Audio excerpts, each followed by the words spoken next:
제5교시 준동형사상과 동형사상에 대해서 한번 살펴보는 시간 갖도록 하겠습니다. 자, 좀 말이 어렵죠?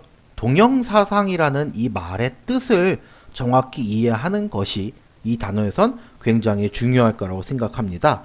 네, 그래서 이 준동형사상과 동형사상, 또 무한군, 수단군의 의미에 대해서 한번 살펴보도록 하겠습니다. 자, 미리 알면 좋아요에서요.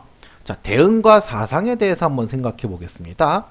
자, 대응이란 두 개의 집합 A, B에서 A의 각각의 원소에 대해서 B 원소가 정해질 때 A 원소에 B의 원소가 대응한다 라고 합니다. 함수의 개념을 일반화해서 얻은 사상 FA에서 B로란 집합 A의 각 원소에 집합 B의 원소를 하나씩 대응시킬 때의 대응입니다. 그리고 대응이라는 개념은 사상보다 다소 넓은 뜻으로 사용됩니다. 사상은 두 집합 XY가 존재할 때 집합 X의 각 원소 X를 집합 Y의 하나의 원소로 대응시키는 관계를 말합니다. 그래서 대응 변환 또는 함수라고도 합니다. 사상을 함수라고도 하는군요. 다시 말해 A에서 B로의 대응인 경우에는 A의 하나의 원소에 B의 두 개 이상인 원소가 대응할 수도 있으며 또 B 원소가 하나도 대응하지 않는 A의 원소가 있어도 무방합니다. 즉 집합 A의 각 원소에 집합 B의 원소가 적어도 한 개 대응되면 그 대응을 집합 A에서 B로의 대응이라고 합니다. 이렇게 보시면 되겠네요. 자, 두 번째 1대1 대응입니다. 두 집합 AB의 원소를 서로 대응시킬 때 A의 한 원소에 B의 단 하나의 원소가 대응하고 B 임의의 한 원소에 A의 원소가 단 하나 대응하도록 할 수 있는 대응을 말합니다. 자, 이때 집합 AB는 대등이라고 합니다. 예를 들어 F123이 246에서 함수 fx는 2x라고 할 때 이 함수는 1대1 대응이 되는 것입니다. 그랬고요. 자, 역함수 한번 볼게요. x의 함수 y 꼴 fx가 있을 때 그 치역에 속하는 y의 각값에 대하여 y 꼴 fx인 관계가 있는 x를 대응시킴으로써 x를 y의 함수로 간주할 수 있습니다. 그랬을 때 자, 이 함수를 원래의 함수의 역함수라고 하며 보통 x 이꼬르 gx f 인버스 y로 나타냅니다. 즉 자, g가 fx에서 x인 관계이며 gx를 f 인버스 y로 나타낸다. 이렇게 나왔네요. 자, 재미있는 사파를 통해서 우리가 동형사상과 준동형사상에 대해서 한번 이해를 해보겠습니다. 자, 무엇이 똑같을까 하고 노래할 때요. 오, 동생이 동형사상에 대해 알고 있는 건 아니겠죠? 그랬는데요. 자, 무슨 소리세요? 저도 처음 들어보는 얘기인데 그랬을 때요. 자, 어떤 대상을 그리고자 할 때 도화지에 그려진 대상은 원래의 대상과 일치하지 않습니다. 그렇죠. 그림이니까. 하지만 변하지 않고 보존되는 것이 있기에 이 그림은 같다고 볼 수 있는 것이지요.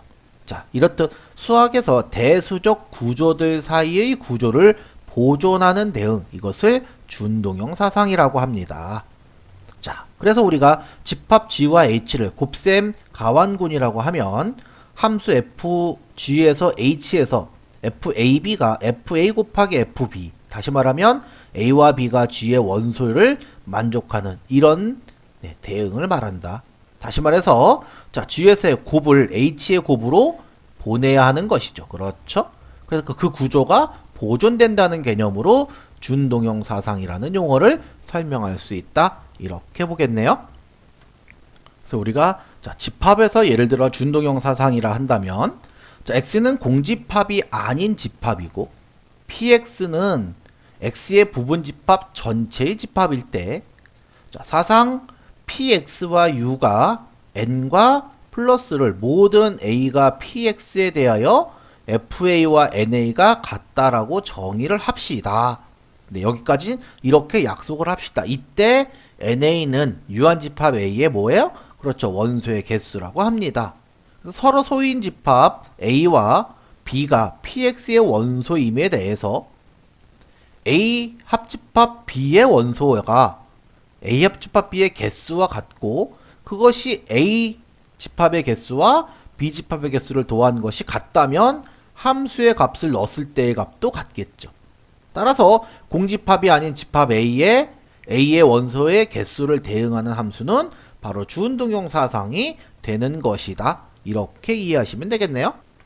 자, 그래서 우리가 동형사상은 그럼 무엇이냐라고 물었을 때 준동형 사상 중에서 1대1 대응이 이루어지는 그 1대1 대응이 될 때를 우리는 따로 동형사상이다 이렇게 불러준다라고 보시면 이해가 쉽겠는데요. 자, 그러면 준동형 사상이 아닌 경우를 한번 볼까요?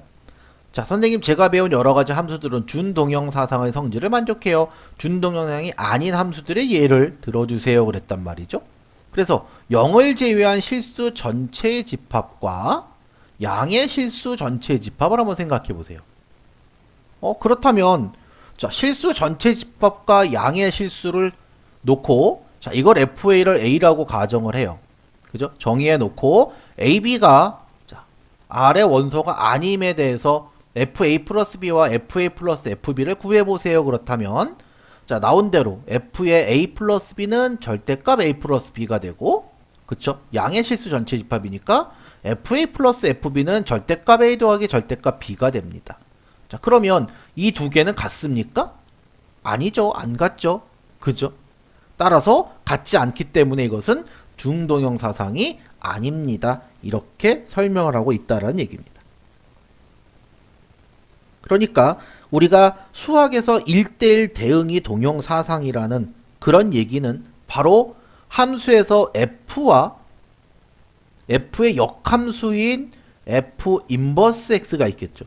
이것이 준동형 사상임을 뜻하는 것이다. 이렇게 생각해 보시면 되겠네요. 자, 5번째 수업 정리해 보겠습니다. 수학에서 자, 군에서 군으로 가는 함수 h가 GH를 다음 성질을 만족시키면 이를 군 준동형 사상이나 준동형 사상이라고 합니다. 자, 그래서 FU와 V를 곱한 것이 FU 곱하기 FV 이 성질로부터 함수 h가 G의 단위원을 H의 단위원으로 보냄을 보일 수 있습니다. 또한 함수 H는 G의 역원을 H의 역원으로 보내며 따라서 함수 H는 군의 구조를 보존한다 라고 말한다. 이렇게 정리를 했네요.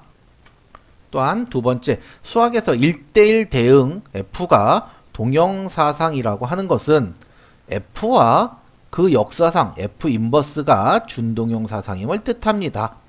어떤 두 대상 사이에 동형사상이 있을 경우에는 두 대상의 성질은 구조적으로 동일하며 이 경우 두 대상을 서로 동형이라고 한다. 이렇게 정리해 주시면 되겠습니다.